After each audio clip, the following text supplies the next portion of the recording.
Yes, you are correct. I am bald. Get over it. So, today on Sporky News Podcast, which this is not for children under the age of 16, remember that. I don't have all my, editing stuff right now, so sorry. We're going to do a review of Onward, a movie by Pixar, Disney, that came out a couple weeks ago. Because of the whole beer bug incident, it went to, and also getting a bad rap, it went to streaming for only a short period where people wasted money if they already had Disney Plus, because now it's on Disney Plus. But let's do a review on it and see what I thought. Sparky News. All right. Hey, everybody, I'm Scott. This is Sparky News Podcast. Please subscribe if you can. It really will help out the channel. I'm under 1,000. I'm really trying to get up to that. Like, share, all that baloney. So, Onward. Onward is a Pixar movie about a magical land that was once magical, about all different types of creatures, dragons, elves, I guess. I don't know what the kids actually are. I saw it with my kids, so I had to focus on them too.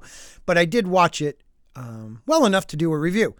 So, hence they start to create things like electricity so they don't have to practice magic. So they took what was easier. It's easier to flip on a light bulb than learn how to create fire with magic. And because of that, all the invention, all the creation, they stop using magic, and magic is gone from their world.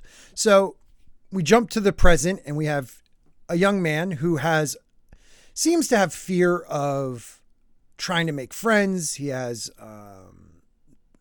anxiety trying to do it. He writes down on his hand, like, how to ask people to his house for a party.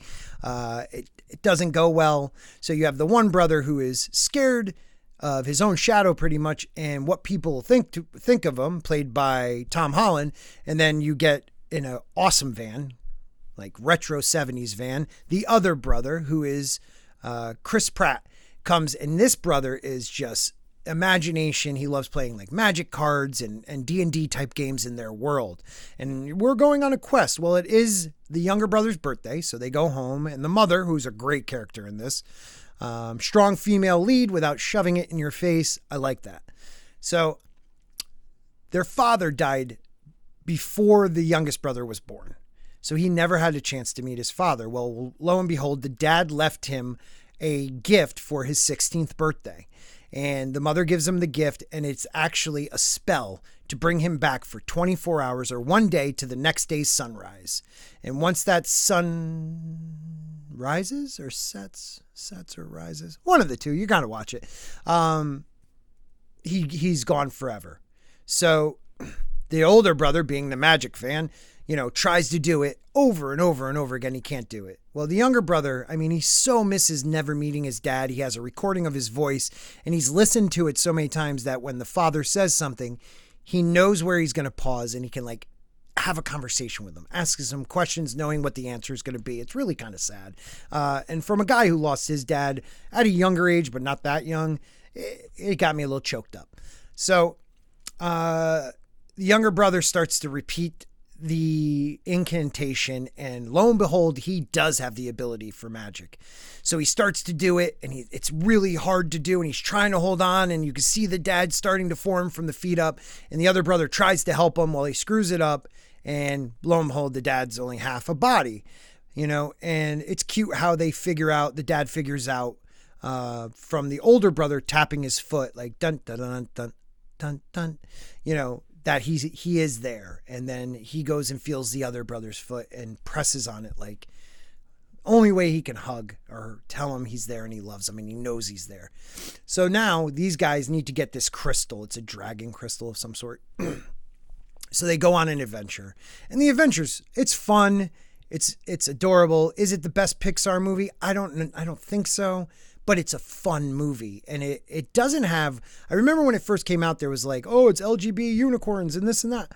Look, I don't know if the Pegasus or unicorn, whatever it was LGBT. I don't care, because this isn't what this movie's about. It's about a journey of two brothers learning to trust one another. The younger brother learning his strength and power in the world, that he doesn't have to be scared. It's about one of these mythical creatures that's this fighting, I forget what you call them, lion head, wings, bodies. And that creature owns like a corny version of like a Chili's. Sorry if that gets me in trouble saying their actual name. But it is. It's like a corny version of like one of those like tchotchke type places where this creature like is just getting pushed around by everyone. And later in the movie, like this, when the kids go to it to find this map, because this is the only creature that could take you to the next crystal, the creature remembers who she was and starts living that fierce life again. So it's also a movie about not forgetting who you actually are when you fall into, when you grow up, you want dreams. You have all these dreams of being something. I wanted to be a comedian. And then the next thing you know, you're in a cubicle somewhere, and you accept that life. This is about not accepting it and going for your dream, which I thought was fantastic. So the brothers are on their mission. They bond over this mission. They have to fight this, dragon that is actually formed out of the rubble of the school, because that's just part of it. You'll have to watch it.